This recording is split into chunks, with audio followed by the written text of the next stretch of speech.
Chronic ড্যাক্রোসিস্টাইটিস হলো দীর্ঘস্থায়ী নেত্রথলির প্রদাহ এবং সংক্রমণ, persistent inflammation and infection of lacrimal sec.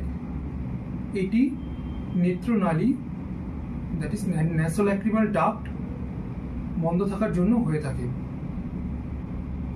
সাধারণত 40 থেকে 60 বছর বয়সে দেখা যায়, কিছু কিছু ক্ষেত্রে যে কোনো বয়সের ক্ষেত্রেই দেখা যেতে পারে।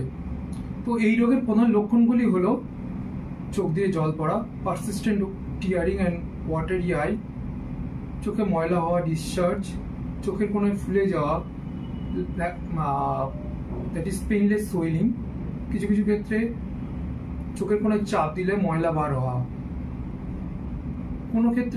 কোনো ক্ষেত্রে চোখ লাল হয়ে চোখে একটা অস্বস্তি ভাব বা জ্বালা ভাব due to persistent chronic conjunctivitis. তো এই রোগের চিকিৎসা কি?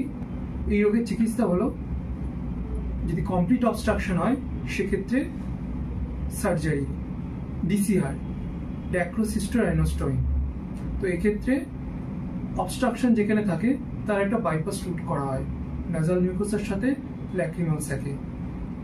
কিছু কিছু ক্ষেত্রে যেখানে খুব বয়স্ক পেশেন্ট বা যেক্ষেত্রে ডিসিআর কন্ট্রাইন্ডিকেটেড, সেক্ষেত্রে আমরা ডিসিটি ড্যাক্রোসিস্টেক্টমি করে থাকি।